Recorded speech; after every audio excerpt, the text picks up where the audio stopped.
My name is Astrid Dorsey. I'm 55 years old, and 3 weeks ago, I drove 400 miles to give my mother a kidney she spent 45 years pretending she didn't need, because she spent 45 years pretending I didn't exist. My sister Rachel is a cardiologist in Boston. At every family gathering, for as long as I can remember, Mom introduced her as the doctor and me as the other one. When Mom's kidneys failed, Rachel refused to even get tested. I got tested. Perfect match. I sat by Mom's hospital bed, and when she started making excuses for Rachel, I said 6 words. 6 words that made her cry for the first time in my life. Not from pain, but from truth. Before we go further, if stories like this speak to you, take a moment to hit like and subscribe. Drop your location and local time in the comments. I'd love to know where you're listening from. Now, let me take you back to Bluefield, West Virginia, the day the hospital called. The phone at my kitchen table buzzes at 6:47 on a Tuesday morning. Not my mother calling. The hospital, UPMC Presbyterian in Pittsburgh, a transplant coordinator whose voice is steady and rehearsed. We have Shirley Dorsey listed, stage 5 renal failure. Are you a family member? I say yes. She asks if I'm aware of my mother's condition. I say no. She gives me a number to call and hangs up.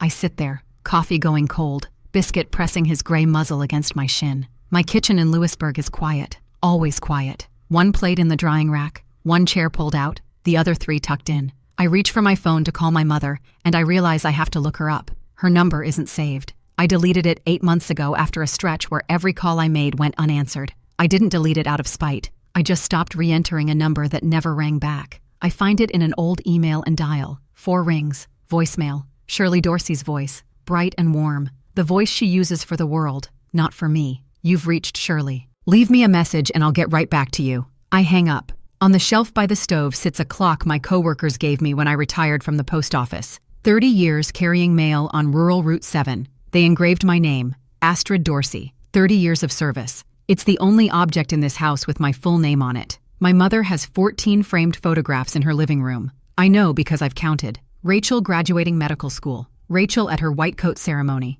Rachel with her first stethoscope. 14 frames, and in not one of them do I appear. I stare at the clock. Then I call Pittsburgh back. Let me tell you about Thanksgiving 5 years ago. Shirley's house in Bluefield. The long table she sets with cloth napkins and the good china, even though most years it's only 6 of us. Rachel flew in from Boston. She wore a cream silk blouse and pearl earrings, and our mother orbited her like she was the sun. When the neighbors came for dessert, Shirley stood at the head of the table and went around the room. This is my daughter Rachel. The cardiologist just published her 3rd paper. I keep telling her she should be on television. Rachel smiled, modest, practiced. Then Shirley's eyes swept past me. And this is my other one. She didn't say my name, didn't say what I did, just my other one. Like a spare set of keys you keep in a drawer. The table went quiet. Not shocked quiet. The kind of quiet that meant everyone had heard it before. Rachel looked down at her plate. My cousin Dale studied his cranberry sauce. Nobody corrected her. Nobody ever does.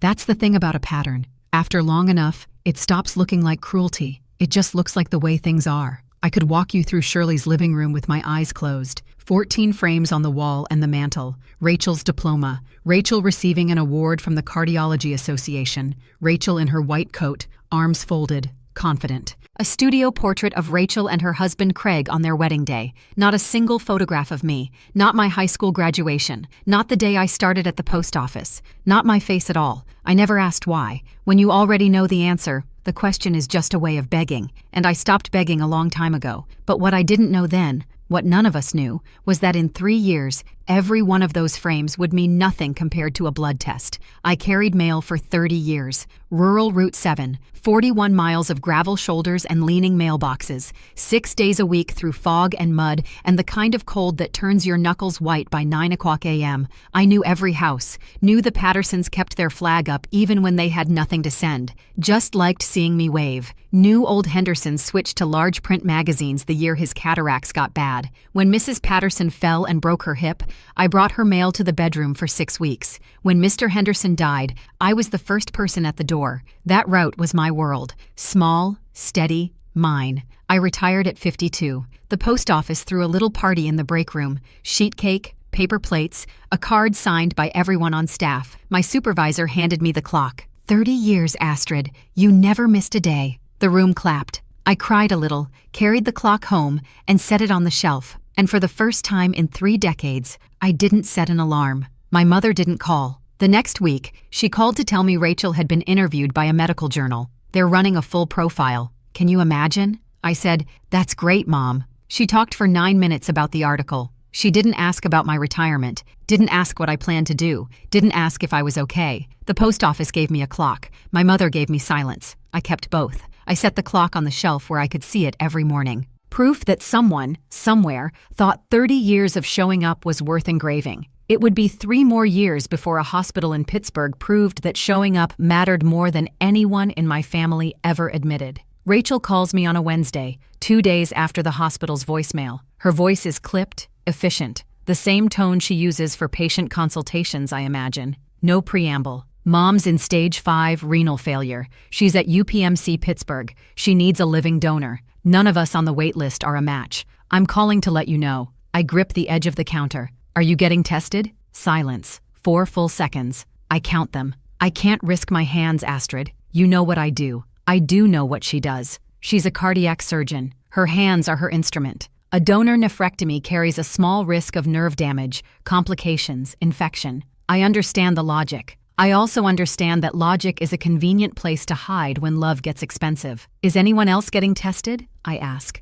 Cousin Dale has type B blood, so he's out. Mom's rare. It's a narrow pool. And you're telling me this because the hospital needs to contact all immediate family. I wanted you to hear it from me first. She didn't want me to hear it from her. She wanted to control the message. That's different. Okay, I say. I heard it. Astrid, I said I heard it, Rachel. She pauses. Then I'll keep you updated. She hangs up. I stand at the counter for a long time. Biscuit waddles over and drops his chin on my foot. I look at the clock on the shelf. Astrid Dorsey, 30 years of service. Rachel called me not because she was worried about me, but because someone needed to deliver the news, and she didn't want the hospital to do it first. She managed a notification. She didn't make a choice. I already know what my choice is. I just haven't said it yet. That night, I sit at the kitchen table with my laptop open, reading about kidney transplants until my eyes burn. The numbers are plain. The average wait for a deceased donor kidney is 3 to 5 years. Shirley is 78. She doesn't have 3 to 5 years. A living donor cuts the wait to weeks, sometimes days, and the outcomes are better. Kidneys from living donors last longer, function faster, reject less. But the pool is small. You need a blood type match, tissue compatibility, a clean bill of health, and you need someone willing to lie on a table and let a surgeon take an organ out of your body for a person who may never say thank you. I close the laptop and pour a glass of water. Gary Bowen comes by the next morning, same as always. Coffee on my porch, 2 chairs, the mountains blue in the distance. Gary's lived next door 11 years. Retired plumber, widower, the kind of man who notices when your porch light burns out and replaces it without asking. He takes one look at me. Something's off, I tell him. Short version. Mom's kidneys are failing. Rachel won't get tested.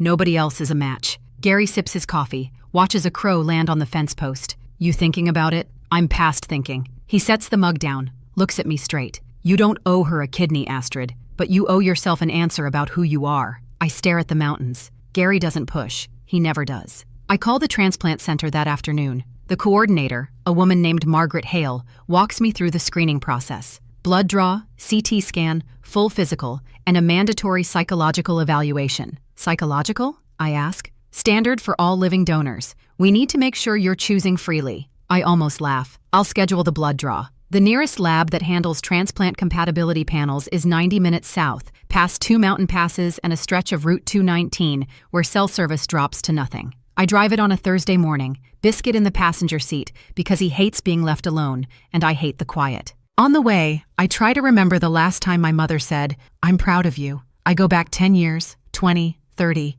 I get all the way to grade school. A spelling bee I won in 4th grade, and even then, I'm not sure she said it. I might be inventing it because I need it to exist. The lab is in a medical plaza off the highway. I fill out forms. The phlebotomist ties the tourniquet, taps the vein, fills 3 tubes. Name of the recipient, Shirley Dorsey, my mother. She smiles. That's a wonderful thing you're doing. I don't smile back. Not because I'm cold, but because I don't know yet if it's wonderful. It might just be necessary. Results take 12 days. I carry my phone in my pocket like a grenade. When the call comes, I'm pulling weeds in the backyard, dirt under my nails, Biscuit asleep in the shade. "Miss Dorsey, this is the transplant center. Your results are in. You're a 6 out of 6 HLA antigen match. 6 out of 6. Perfect. The best possible compatibility between two people sharing a blood supply. I sit down on the back steps. The sun is warm on my arms. Biscuit lifts his head, blinks at me, puts it back down. 6 out of 6. The only perfect thing between my mother and me in 55 years, and it's inside a lab report neither of us chose. I stare at the numbers for a long time. Then I fold the paper, put it in my pocket, and go inside to think about what I'm willing to carry. That night, I lie in bed, ceiling dark, Biscuit breathing slow at my feet, and I run the math. If I don't donate, my mother goes on the deceased donor wait list. At 78, with her blood type and antibody profile, she could wait 3 years. She might not make it. Dialysis 3 times a week will keep her alive, but barely. Tired, tethered, shrinking. If I donate and say nothing, the surgery happens, the kidney works, and life goes back to exactly what it was. Rachel stays golden. I stay invisible. Shirley introduces me at the next Thanksgiving as my other one, and this time adds, "She gave me a kidney, the way you'd mention someone loaned you a casserole dish." Neither option is bearable. Gary's voice in my head. "You owe yourself an answer about who you are." Here's my answer. I'm the woman who shows up. I showed up for rural Route 7 every day for 30 years. I showed up for Mrs. Patterson and Mr. Henderson and every name on every mailbox. I will show up for my mother, because that's who I am, and I will not apologize for it. But I'm done showing up invisible. The transplant center requires a psychological evaluation, donor and recipient together and separately. Margaret Hale explained it clearly. If the relationship between donor and recipient carries unresolved conflict, if the donor is being coerced or guilt-tripped, the process can be paused. I don't want it paused. I want it real. I pick up the phone and call Pittsburgh. "Margaret, it's Astrid Dorsey. I'd like to proceed with the donation, and I have a question about the psychological evaluation." "Of course. What do you need?" "I need to know if the recipient has to be honest, too." A pause, then gently, "Everyone in that room has to be honest, Miss Dorsey. That's the whole point." I hang up. I set my alarm for the first time in 3 years. Rachel calls 2 days later. I'm in the garden pulling tomato stakes for winter when her name lights up the screen. "I heard you got tested." "No, hello. The coordinator called me. She's thorough." "Astrid, you don't have to do this." "I know. I mean, it's major surgery. There's recovery time. There are risks. I've read about it. Mom would understand if you..." "Would she?" Silence. I can hear Rachel breathing, and behind her, the muffled hum of a hospital corridor. She's at work. She always is. "Look," she says, "I just want to make sure you're not doing this out of some kind of what, Rachel?" Another pause. She's choosing her words, and I can feel her discarding the honest ones. "Obligation," she says finally. I pull the last stake out of the ground and lean it against the fence. "You're a cardiologist, Rachel. You know what a perfect match means. You also know you didn't look. That's not fair. I'm not talking about fair. I'm talking about facts. You didn't get tested. I did. The result came back perfect. And now I'm going to Pittsburgh. When? Next week?" She exhales. Long and slow, the kind of breath you let out when someone else has made a decision that makes your decision look worse. "Do you need anything?" she asks. "No. Should I call Mom?" She already knows. "Okay, a beat. Astrid, thank you." She says it fast, like swallowing medicine, and then the line goes dead. I stand in the garden holding a dirt-covered stake, phone in my back pocket, and I realize that's the first time Rachel has thanked me for anything in 30 years. It came after I agreed to a surgery she refused. I go inside and start packing. My mother calls that evening. Her number shows up on the screen, and I stare at it for 2 full rings. It's been so long since she's initiated a call that for a second I don't recognize the area code. "Astrid, Rachel told me you got tested." Her voice is thin, reduced by weeks of dialysis and hospital food. But the rhythm is the same. The bright, managed cadence she uses to frame the world the way she wants it. "That's so sweet of you, honey. Sweet. Not brave, not generous. Sweet. The word you use for a child who shares her candy. They said I'm a match. Well, isn't that something? Rachel sent the most beautiful flowers. Did I tell you? An arrangement from that place on Newberry Street. She has such good taste." I hold the phone away from my ear for a second and breathe. "Has Rachel visited?" I ask. A pause, half a beat too long. "She's so busy, you know. The hospital depends on her. But the flowers, they're on my windowsill right now. I can see them from bed." I walk to my own window. The mountains are going purple in the dusk. Somewhere in Pittsburgh, my mother is lying in a hospital bed praising flowers sent by the daughter who won't come while talking to the daughter who will. "I'll be there next week, Mom, for the evaluation." "Oh, good. Will you bring my blue housecoat? The one on the hook behind the bedroom door?" "Sure. You're a good girl, Astrid." She hangs up. Not, I love you. Not, thank you. You're a good girl. The same thing she'd say to a neighbor who brought soup. I stand at the window a long time. Then I notice she said Rachel sent flowers. She didn't say Rachel called. Flowers from a catalog. No visit, no voice. That's the daughter she brags about. I take the casserole dish Gary left on my porch last week and walk next door to return it. He's at his kitchen table, reading glasses low on his nose, a crossword half finished in pencil. Sit, he says. Coffee's hot. I sit. I tell him about Rachel's call, the fast thank you she choked out like she was swallowing a pill. I tell him about Shirley's call, the flowers, the house coat, the good girl. Gary sets his pencil down. Did she ask how you're feeling about the surgery? She asked me to bring her blue house coat. He looks at me over his glasses. She's treating you like a delivery service. I wrap both hands around the mug. The coffee is bitter and too strong, the way Gary always makes it. And right now, I need something with edges. I've been a delivery service my whole life, Gary. 30 years carrying other people's packages. I just didn't know I was doing it at home, too. He doesn't say anything for a minute. Gary's good at that, letting silence hold weight without filling it. So what are you going to do? He asks. I'm going to Pittsburgh. I'm going to give her the kidney, but I'm not going to deliver it like a package and walk away. Meaning? The coordinator scheduled a psychological evaluation, both of us in the same room. She's going to ask about our relationship, and I'm going to tell the truth. Gary nods slowly. And your mother? My mother is going to have to sit in a chair and answer the same questions. And for the first time in 45 years, she's not going to be able to introduce me as the other one and change the subject. He picks up his pencil and fills in a crossword square. About time, he says. I finish the coffee, go home, and start a list of what to pack. House coat, insurance papers, and the truth, which doesn't take up any space in a bag, but weighs more than everything else combined. 3 days before I leave for Pittsburgh, Margaret Hale emails me the pre-evaluation questionnaire, 14 pages. I print it at the library because my home printer's been out of ink for a month and I never replaced it. There's nobody to print things for. I sit at the kitchen table that night with the pages and a pen. Question 4. Describe your relationship with the recipient. I write, distant. She is my mother, but we speak rarely. She does not acknowledge my presence at family events in a meaningful way. Question 7. Are you donating of your own free will without pressure or coercion from any person? I write, yes. No one asked me to do this. No one expected me to. Question 11. Is there any unresolved conflict between you and the recipient that may affect your post-donation relationship? I set the pen down, stare at the kitchen window. My reflection stares back. A woman with short gray-brown hair and reading glasses and a face that has spent 55 years being overlooked. I pick the pen back up.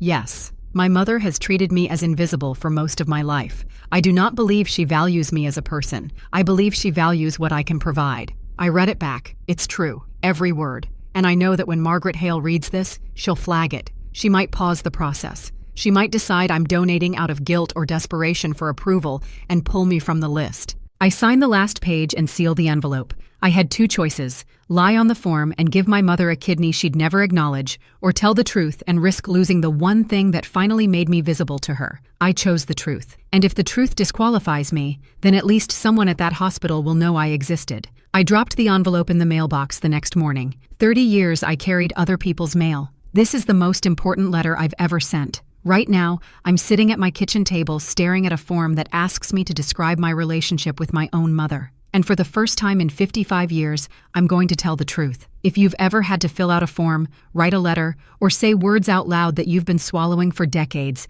you know this feeling. Hit subscribe so you don't miss what happens when I walk into that hospital. Now back to Pittsburgh. Before I leave for Pittsburgh, I stop by my mother's house in Bluefield to pick up the house coat and the insurance papers she asked for. I have a key, always have, though I can't remember the last time I used it. The house is quiet. Shirley's been in the hospital 3 weeks. The air smells like lavender sachets and old carpet, and the furnace clicks on as I step inside, as if the house still expects someone to come home. I find the house coat on the hook behind the bedroom door, exactly where she said. The insurance folder is in the hall closet. I gather both and start to leave, but I stop in the living room. I always stop in the living room. 14 frames. I count them the way you'd count stars, knowing the number won't change, but needing the ritual anyway. Rachel at 8, holding a piano trophy. Rachel's medical school graduation, Shirley beaming beside her. Rachel and Craig at their rehearsal dinner. Rachel receiving an award I can't read from this distance. 14 frames, 0 asterisks.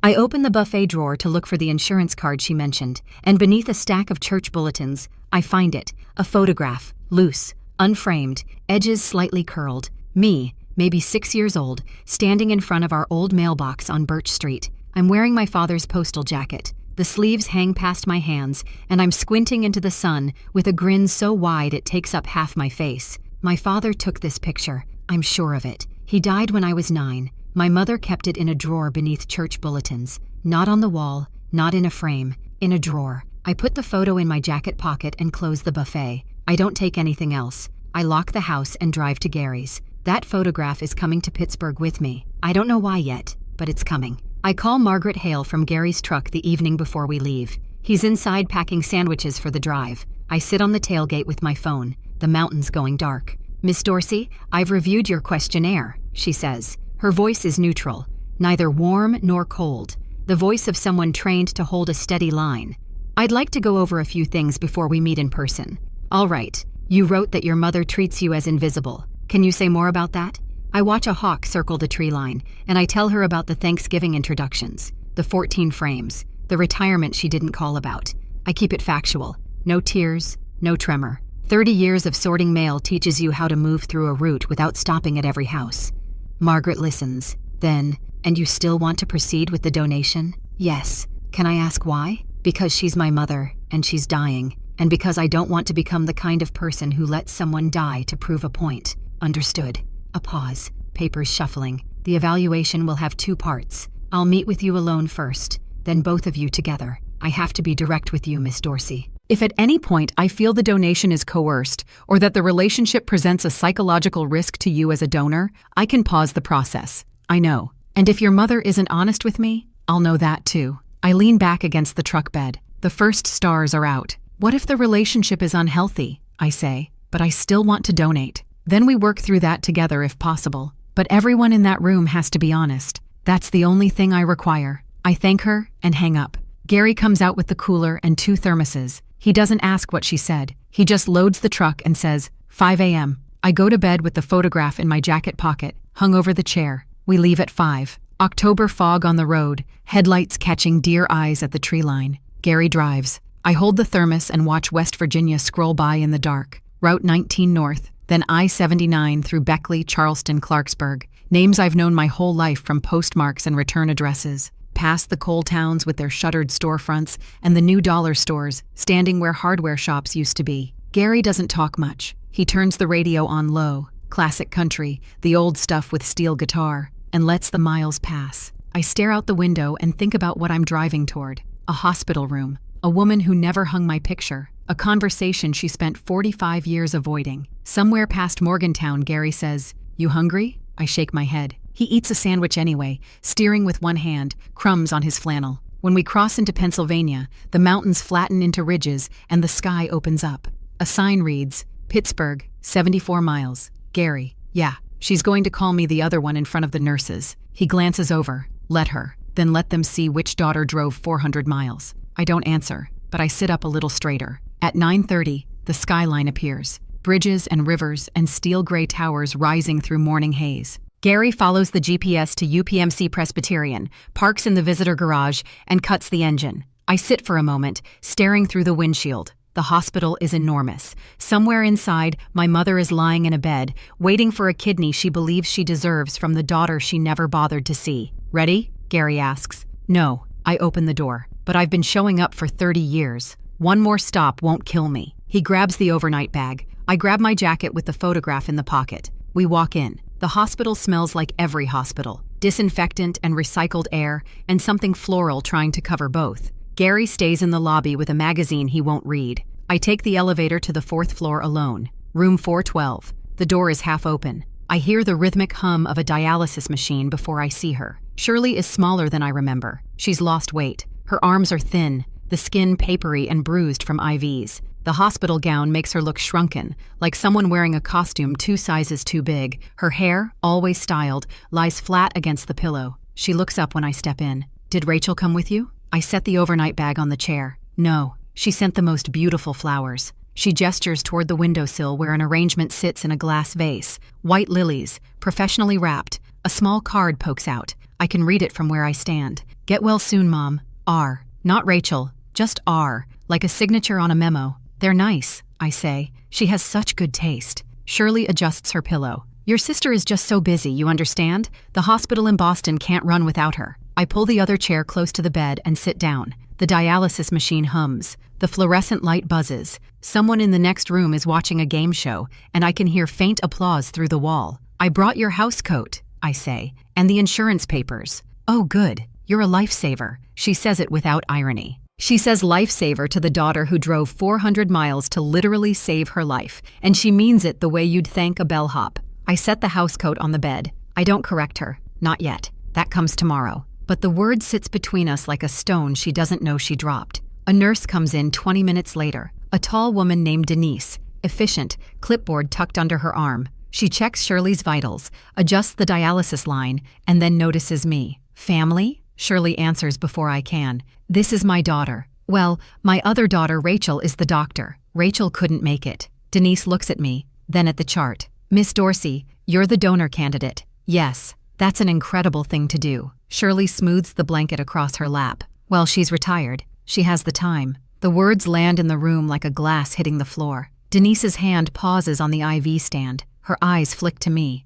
A look I've seen before. On teachers, on neighbors, on my cousin Dale's wife after Thanksgiving. It's pity. The kind people offer when they see something wrong but don't know how to name it. I meet Denise's gaze. Hold it for a second. Then I look away. The evaluation with the coordinator is tomorrow morning at 10, I say to Shirley. What evaluation? The psychological evaluation. It's required before any living donation. Margaret Hale, the transplant coordinator, meets with the donor and the recipient together. Shirley frowns. I don't see why that's necessary. It's standard for every living donor. They need to make sure I'm choosing this freely. Well, of course you are. You're here, aren't you? Denise finishes her notes and slips out. As she passes me, she touches my elbow. Light, quick, barely there. She doesn't say a word. She doesn't need to. I sit with my mother for another hour. She talks about the food, the doctors, the woman in room 410 who snores. She mentions Rachel 3 more times. She mentions me 0. At 7, I stand. I'll be back in the morning. Bring me a coffee. The real kind, not this hospital business. Sure, Mom. I walk out. The hallway stretches long and bright. My shoes are the only sound. I come back at 9 the next morning. 2 coffees. One for her, one for me. The real kind. Shirley takes hers with both hands, sips, and closes her eyes. Rachel always brought me that hazelnut blend from the place near her apartment. I set my cup on the side table and sit down. Mom, the evaluation is in an hour. I know. I don't understand all this fuss. You want to give me a kidney? I need a kidney. Seems straightforward. It's not straightforward. She opens her eyes. What do you mean? They're going to ask you about our relationship. Well, I'll tell them we're fine. Are we? She waves a hand. Astrid, don't start. I'm in a hospital bed, for heaven's sake. I'm not starting anything. I'm telling you what's going to happen in that room. She looks at me. Really looks. The way you look at a piece of furniture that's been in the corner so long you forgot it could move. And then she does what she always does. She redirects. Your sister has been so supportive. She calls the nurses to check on me. She's sending a specialist to review my case. Mom, the dialysis machine hums. The clock on the wall ticks. Muffled applause from the game show next door. I look at her. Straight, level. When did you last call me? Her mouth opens, closes, opens. Nothing comes out. She knows the answer. I know the answer. The answer is she doesn't remember because it's been so long. It doesn't register as a date. It registers as an absence.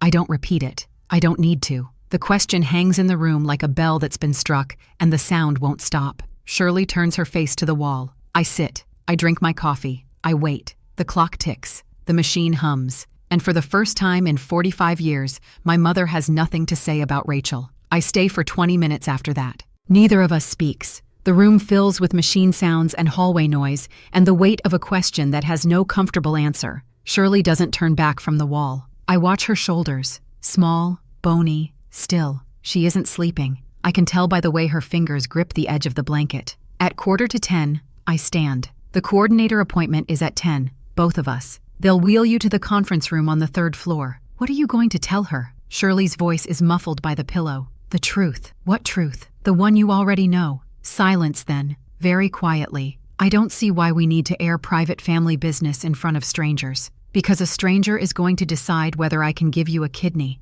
and she needs to know what she's approving. I pick up my coffee cup. I'll see you at 10. I walk the hall to the elevator, 4th floor to 3rd. The conference room is at the end of a corridor lined with framed prints of rivers. Calming art, hospital grade. Margaret Hale is already there. Mid-40s, dark blazer, short hair, reading glasses pushed up on her head, clipboard, pen, 2 bottles of water on the table. She stands when I come in. Miss Dorsey, how are you? Ready? She gestures to a chair. I sit. She sits across from me. Before your mother joins us, I want to check in. You were very candid in your questionnaire. Is everything you wrote still accurate? Yes. And you still want to proceed? Yes. She writes something down, looks up. I've been doing this for 15 years. Most donors tell me everything is fine. You didn't. That takes courage. I don't feel courageous. I feel tired. But tired and brave can live in the same body. I've been proving that for 55 years. Let's bring her in. I should tell you what happened the night before. The part I didn't see, Gary told me later. He'd gone to the hospital cafeteria for a late sandwich and passed room 412 on his way back. The door was open. He saw the night nurse inside, adjusting Shirley's blanket. Shirley had pressed the call button 3 times that evening. Not for pain medication, not for water. She asked the night nurse, a young woman named Tanya, if she could sit for a minute. Tanya sat. My daughter's coming tomorrow, Shirley said, for some kind of meeting. Which daughter? Tanya asked. She'd seen the chart. She knew there was a donor. Shirley paused, and then she said it. Which one? And heard herself. Heard the words land in the air between them. Which one? As if her daughters were interchangeable, as if naming them was optional. Tanya waited. Astrid, Shirley said. Her name is Astrid. Tanya told Gary this the next morning in the elevator, after she learned he was there with me. She said Shirley didn't sleep much, that she lay awake staring at the ceiling. And once, around 2 a.m., she asked Tanya, do you think a person can be cruel without meaning to? Tanya said, I think most cruelty works that way, ma'am. I didn't know any of this when I walked into Margaret Hale's office at 10. I didn't know my mother had spent the night awake, turning my question over like a stone in her hand. I didn't know she'd said my name unprompted for the first time in a conversation with a stranger. All I knew was that the door was about to open, and the woman who called me the other one was about to sit across from me in a room where she couldn't change the subject. Margaret starts with me alone. 15 minutes, door closed, voices low. She asks the questions from the form again, face to face this time. I answer them the same way, steady, factual, without embellishment. I don't cry. I don't raise my voice. I lay out 45 years of invisibility the way I used to sort packages, methodically, by route, by address, by weight. How would you describe your relationship with your mother? Invisible. She raised me, fed me, sent me to school, but she never saw me. I was the logistical daughter, the one who handled things. Rachel was the emotional investment, and you're donating because she's my mother and she'll die without it. And because I'm not willing to disappear one more time. I want to do this with my eyes open. I want her eyes open too. Margaret sets her pen down. What do you need from this process, Astrid? Nobody's asked me that. Not the hospital, not Rachel, not Shirley. What do I need? I need her to know who she's receiving this from. Not the other one. Not the retired mail carrier who had the time. Me. Astrid, the daughter she never called back. Margaret nods, writes, looks up. I'm not here to judge your family, Miss Dorsey. I'm here to make sure you're not sacrificing more than a kidney. I'm not. I'm sacrificing a lie. The lie that we're fine. She holds my gaze for a long moment. Then she stands and opens the door. I'm going to ask them to bring your mother in now. I'll ask her questions about you, about your relationship. She may not answer the way you'd like. Are you prepared for that? I've been prepared for that my whole life. Margaret nods once and steps into the hallway. I sit. I wait. I place my hands flat on the table. A wheelchair rolls toward the door. An orderly pushes Shirley in. She's in the blue housecoat I brought, hair combed, hands folded in her lap. She's tried to compose herself, lipstick even, a pale rose shade she must have had in her purse. Armoring up, she sees me already seated, and something crosses her face. Surprised, maybe, that I got here first, that I'm already inside the room and not waiting in the hallway. Margaret introduces herself, explains the purpose. Routine evaluation required by federal guidelines. Nothing to worry about, just a conversation. Mrs. Dorsey, I'd like to start with some simple questions. Tell me about Astrid. Shirley straightens. This is a performance she knows, talking about her family for an audience. Well, she's my oldest. She's retired now. She was a mail carrier. Very reliable. What else? The pause is short but deep, like a well you drop a penny into and don't hear it hit. She's a good girl. Always has been. She never gave me any trouble. When was the last time you spoke to Astrid before your diagnosis? Shirley's hands tighten in her lap.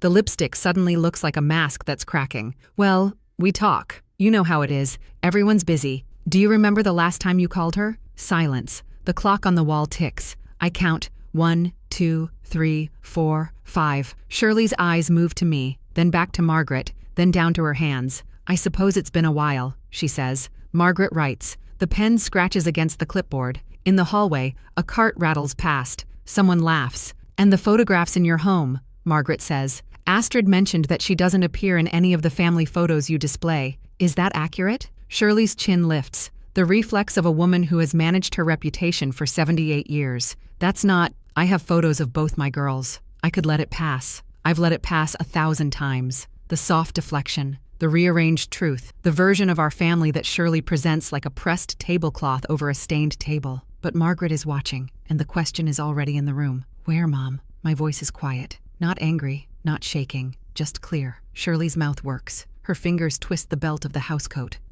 There's the one from... She stops. Starts again. I'm sure I have. You have 14 frames in the living room. I've counted them. Rachel's graduation, Rachel's award, Rachel's wedding, Rachel at every stage of her life. I keep my voice level, reporting facts the way I used to report delivery issues. Accurate, detached, complete. There isn't a single photograph of me on your wall. Margaret doesn't interrupt. She watches Shirley the way a doctor watches a patient. Not with judgment, but with attention. Shirley's eyes fill. Not the dramatic cry of a woman performing grief. A slow welling, like water finding cracks in old concrete. Her lips press together. Her chin trembles. I didn't mean to. Mrs. Dorsey, Margaret says, gentle but firm. No one is accusing you of anything. We're here to make sure Astrid is making this decision freely and with a clear understanding of the relationship. Shirley nods. She looks at me, and for the first time in as long as I can remember, she actually looks at me. Not past me, not through me, not at the space I occupy on her way to something more interesting. You drove 400 miles, she says. Yes. Rachel sent flowers. Yes. She raises a hand to her mouth. Her fingers tremble against her lips. She doesn't say anything else. She doesn't need to. The math is doing itself right there in that room for the first time, and Margaret Hale is writing it all down. Margaret asks the orderly to take Shirley back to her room. Shirley goes without protest, the housecoat gathered around her like a blanket. She doesn't look at me as she passes. I don't reach for her. Some truths need space before they can be touched. The door closes. Margaret and I are alone. She sets her clipboard down, takes off her glasses, rubs the bridge of her nose. Miss Dorsey, I need to ask you one more time, and I need you to understand this isn't a formality. After everything you've told me, after what just happened in this room, is this donation your choice? Yes. Not because you want her to love you? I think about that. I owe her the real answer. I stopped waiting for that a long time ago. I'm not doing this so she'll love me. I'm doing this so I can live with myself. But she has to know who she's receiving it from, not the other one. Me. Margaret nods. She signs the bottom of the evaluation form. Donor, psychologically cleared, voluntary, no evidence of coercion. I'm approving you to proceed. She says the surgery can be scheduled within the week. Thank you. She puts her glasses back on. Miss Dorsey, for what it's worth, I've been a transplant coordinator for 15 years. Most donors come in here and tell me everything is fine. Families smile. Everyone performs. You didn't perform. Neither did your mother, at the end. She stands. I'd recommend family counseling for both of you after recovery. It's not required, but I think it would help. I'll settle for a phone call once a month. The smallest smile crosses Margaret's face. Start there. I leave the room and walk to the elevator, 3rd floor to the lobby. Gary is still in the same chair, magazine open to the same page. He looks up. Well, surgery's next Tuesday. He folds the magazine. Hungry? Starving. We eat sandwiches in the parking garage. I don't tell him what happened in the room. Not yet. Some things need to settle before you can carry them. She finally saw me. Not because I yelled, not because I made a scene, but because someone neutral sat us both down and asked the simplest question. Tell me about your daughter. And my mother couldn't fill a sentence. That silence told her more than I ever could. If you've ever been the daughter no one talks about, drop a comment. I want to hear your story. Now, the surgery. Tuesday morning, 5 a.m. The pre-op room is cold and bright. I'm in a hospital gown, an IV taped to the back of my hand, lying on a gurney that smells like bleach and plastic. Gary sits in the chair beside me, holding a paper cup of coffee he's not drinking. He's wearing his good flannel, the one without paint stains, and I realize he ironed it for a hospital visit. That's Gary. The surgical team comes through. Dr. Parrish, the lead surgeon, explains the procedure one more time. Laparoscopic donor nephrectomy. 3 small incisions. The kidney removed through a 4-inch opening. 3 to 4 hours. Low risk, but but real. He lists the possibilities: bleeding, infection, nerve damage, the way a pilot walks through turbulence protocol. Matter of fact. Any questions, Miss Dorsey? No. He nods and leaves. A nurse checks my vitals. Blood pressure steady, heart rate 68. She marks the chart. Is there anyone else you'd like us to notify? No. The person who matters is already here. I look at Gary. He lifts his coffee cup half an inch, the smallest toast. The gurney starts to roll. Hallway lights pass overhead like highway markers. In the next wing, I learned this later, a nurse is prepping Shirley for the recipient surgery. The anesthesiologist asks standard questions: name, date of birth, allergies. Then, who's your emergency contact while you're under? My daughter, Shirley says. Which daughter? The nurse has seen the chart. She knows there are two. Shirley pauses. 1 second. 2. Astrid. She says, Astrid Dorsey. The nurse writes it down. She doesn't know that's the first time Shirley has given my name, my actual name, when a stranger asked about her daughter. But I'll know later, when the recovery fog clears. I'll read the chart, and I'll see it there in blue ink. Emergency contact, Astrid Dorsey, daughter. Not the other one. Just my name, doing what a name is supposed to do. I wake up with a mouth like sand and a dull fire in my left side. The ceiling is white. The light is soft. Gary is asleep in the chair, chin on his chest, the paper cup crushed in his hand. A nurse checks something on my IV. Surgery went perfectly. The kidney is functioning in the recipient. Your vitals look great. How is she? The words come out before I think about them. I'm surprised by them. By the fact that even now, even after everything, my first question is about her. She's stable, resting. I close my eyes. The pain is there, low and honest. A 4-inch incision. A piece of me in another body. The strangest math I've ever done. Gary wakes up an hour later, sees me looking at him, and says, "You snore." I try to laugh. It hurts. That afternoon, a nurse I haven't met brings a small card to my bedside. White, folded once, the handwriting shaky and slanted. The writing of someone whose hands haven't held a pen in weeks. I open it. Thank you, Astrid. 2 words. My name.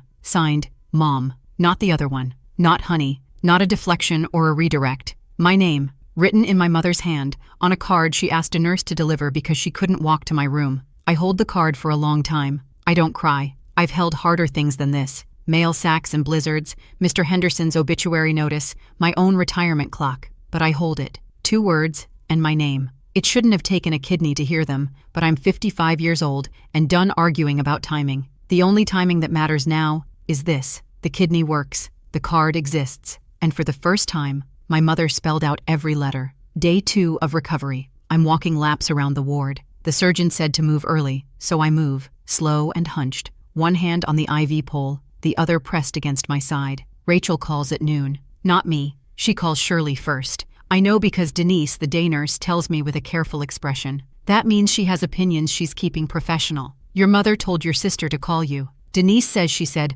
call Astrid. The phone rings 10 minutes later. Hi. Rachel's voice is tight, formal, the voice of someone who's rehearsed the first line but not the second. How are you feeling? Sore but functional. Good. That's good. A long breath. Astrid, I should have gotten tested. I stop walking, lean against the wall. The hallway is empty except for a cart of folded towels. Yes, you should have. She doesn't argue, doesn't explain, doesn't mention her hands, her career, her schedule. She just absorbs it, like a body absorbing a blow it knew was coming. I don't know what to say. You don't have to say anything right now. Are you going to be okay physically? The surgeon says recovery is 4 to 6 weeks. I'll be fine. Do you need anything? I don't need flowers, Rachel. Silence. She hears it. I hear it. The sentence does its work. Okay, she says. I'll call again. Okay. She hangs up. I stand in the hallway, IV pole clicking on the tile, and I think, that's the first phone call Rachel has ever made to me that wasn't about relaying information. She called because Shirley told her to, but she stayed on the line because something in her knew she owed it. She didn't say sorry, but she called. And for now, that's enough of a start. I come home to Lewisburg on a Saturday. Gary drives. I sleep most of the way, leaned against the window, the West Virginia mountains rolling by like a movie I've already seen. When we pull onto my street, I see it before Gary does. A banner across the post office entrance, hand-painted in blue letters on a bedsheet. Welcome home, Astrid. My old colleagues, Jerry from the sorting room, Dana, who took over Route 7 after I retired, are standing on the sidewalk with a sheet cake on a folding table. And when I get out of the truck, slow, holding my side, they clap. Mrs. Patterson is there, leaning on a walker, holding a foil-covered casserole. I heard what you did, she says, and I heard what your mother calls you. You're nobody's other one around here, sweetheart. I take the casserole. My hands shake a little. I blame the painkillers. Over the next week, cards come. 12 of them, from families on my old route. People whose mail I carried for decades, whose dogs knew the sound of my truck, whose kids grew up waving at me from driveways. One card from Mr. Henderson's granddaughter, a girl I watched grow from pigtails to college. You delivered more than mail for 30 years. Now you've delivered something no one else could. I line the cards up on the kitchen shelf next to the clock. Astrid Dorsey, 30 years of service. Welcome home, Astrid. Thank you, Astrid. 3 different sources. 3 versions of the same message. You matter. You existed. We saw you. My mother took 55 years to write my name on a card. This town wrote it on a bedsheet in an afternoon. I sit at the kitchen table with Biscuit at my feet, and for the first time in a long time, the house doesn't feel quiet. It feels full. 3 weeks after the surgery, Rachel flies to Bluefield. First visit in 2 years. I know this because Shirley tells me during our Sunday call. A new thing, these calls. She started them. Every Sunday at 10. Short, sometimes awkward, full of pauses where she searches for something to say that isn't about Rachel. She's trying. The way a person who's typed with 2 fingers their whole life tries to learn the rest of the keyboard. Rachel came yesterday, Shirley says. She brought that hazelnut coffee. That's nice. I didn't make a fuss over her. I wait. This is new territory. Shirley reporting her own behavior like someone submitting homework. She noticed, Shirley adds. She asked if I was upset with her. What did you say? A long pause. I hear the furnace click in the background, the familiar sound of Shirley's house settling. I told her I was upset with myself. I don't respond right away. I let that sentence breathe. It's the most honest thing my mother has said to me in 55 years, and it came out sideways through a story about Rachel's visit, the way all truths in this family arrive, indirectly, reluctantly, wrapped in someone else's name. That's a start, Mom. Is it enough? Not yet, but it's a start. Shirley changes the subject to her physical therapy schedule, and I let her. Some weeks the call is 10 minutes. Some weeks it's 3. The length doesn't matter. The consistency does. Rachel, from what Shirley says, drove back to Boston the same day. I picture her on I-90, the highway stretching flat and gray ahead of her, calling her husband Craig in a voice she doesn't recognize. The voice of someone who just learned that the favorite seat isn't permanent. That you can lose the center of a room without anyone pushing you, just by someone else finally taking up space. 6 weeks after the surgery, a thick envelope arrives in my mailbox. Bluefield postmark. My mother's handwriting, shaky, slanted, pressed hard into the paper like she was writing against a wind.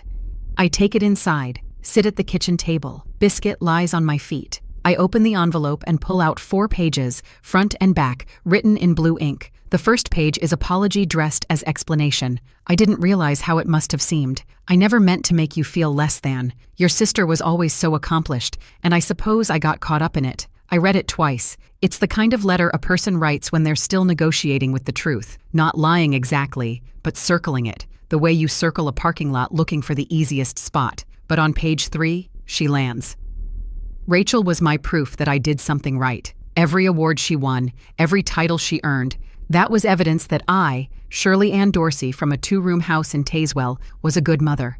I needed that proof. I clung to it. And you were the mirror that showed me everything I didn't do. I looked away from the mirror because it was easier. I put the letter down, pick it up, read that paragraph a 3rd time. She's not saying she's sorry. She's saying she's afraid. She's saying that my invisibility wasn't about me. It was about her, about a woman who grew up poor and uneducated and poured everything into one daughter who could prove she wasn't nothing, and ignored the other daughter who reminded her of everything she hadn't earned. It's not forgiveness. It's not even a complete apology. Parts of it are still excuses. But it's the first letter she's ever written me.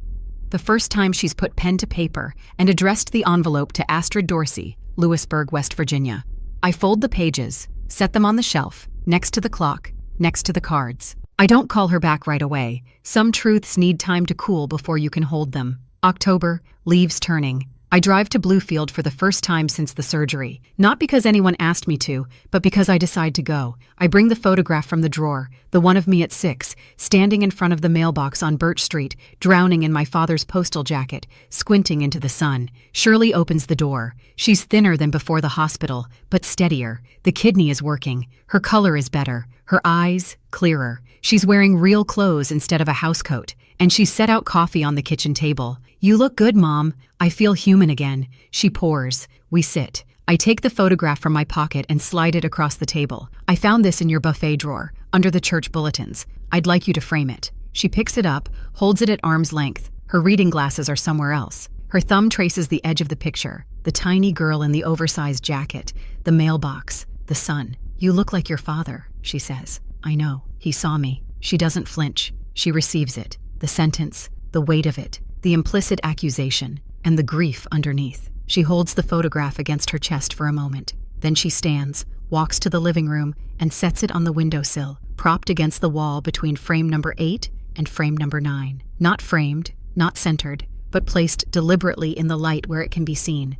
I'll get a frame next week, she says. Okay. We drink our coffee. She tells me about the physical therapy, the new medication schedule, the woman from church who brings her soup on Thursdays. She mentions Rachel once, just once, and then steers back to asking me about Biscuit, about Gary, about the garden. She didn't frame it that day, but she didn't put it back in the drawer. Before I leave Bluefield, I sit across from my mother at her kitchen table. The same table where she carved Thanksgivings for 30 years. The same table where she told stories about Rachel while I cleared the plates. Mom, I need to say something. She sets her coffee down, waits. She's learning to wait. It's new for her, and it shows in the way her fingers fidget against the mug, wanting to fill the silence. I'm going to call every Sunday like we've been doing. I'd like that, but I have a condition. She watches me. The kitchen is quiet. The furnace clicks. If you introduce me as the other one again, to a neighbor, a nurse, a cashier, anyone, I'll stop calling. Not as punishment, because I'm done being unnamed. I spent 55 years answering to a label instead of a name,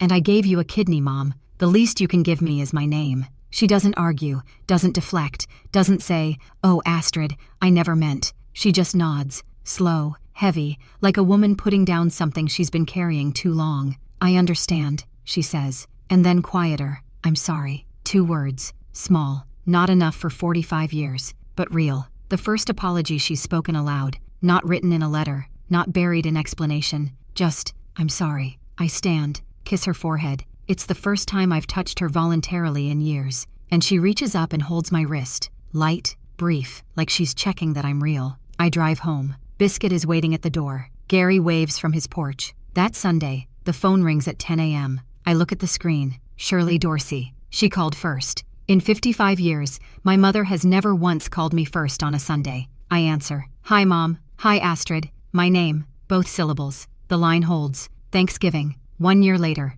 I drive to Bluefield with a sweet potato casserole in the passenger seat and Gary in the truck behind me. I invited him, and he said yes before I finished asking. Shirley's table is smaller this year. 4 settings. Shirley at the head, me on her left, Gary across from me. The 4th chair is for the phone, Rachel on FaceTime, propped against the salt shaker, her face small and bright on the screen. It's the first time Rachel has called me before calling Shirley. She called Wednesday night. Happy early Thanksgiving, Astrid. No agenda, no logistics. Just the words and a silence after them that felt like a room being rearranged. Shirley serves the turkey. She's slower than she used to be. The new kidney works, but 79 is 79, and the surgery took something from her stamina that she hasn't gotten back. Gary carves. I pour. When the neighbor from next door stops by for pie, Shirley stands. Let me introduce everyone. This is my friend Gary Bowen, and this is Astrid. She gave me a kidney and 30 years of mail. She says it with a small laugh, almost shy, like a woman learning a new recipe and not sure she got the seasoning right. It's not perfect.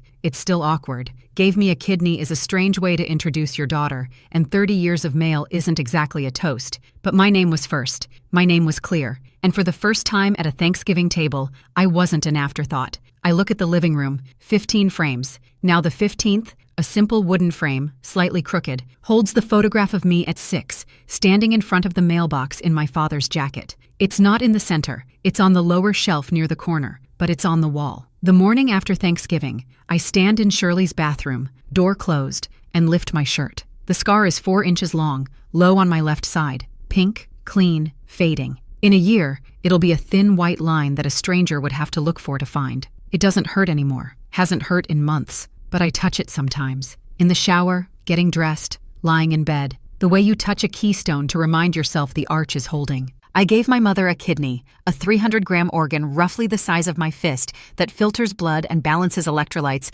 and does its work in silence, just like I did for 30 years. just like I was prepared to do for the rest of my life, until a hospital in Pittsburgh and a coordinator named Margaret and a question I should have asked decades ago changed the terms. When did you last call me? 6 words. That's all it took. Not a speech, not a confrontation, not revenge, just a question so simple that the silence after it said everything my mother couldn't. I'm Astrid Dorsey. I carried mail for 30 years. I carried silence for 45. Last year, I gave my mother a kidney and 6 words. She hasn't called me the other one since. Not because she's perfect now. She still talks about Rachel too much, still deflects, still circles the truth instead of landing on it. But she calls on Sundays. She hung my picture. She wrote my name. I drop my shirt, wash my face, walk to the kitchen where Biscuit is waiting by his bowl and the coffee maker is already on because Gary came by early and started it. Some gifts save lives. Some gifts save you. I pour 2 cups and sit down at the table. It's Sunday. The phone will ring at 10. That's my story. It's not about revenge. It's about finally being seen. If you had to choose between staying invisible and speaking 6 honest words, which would you pick?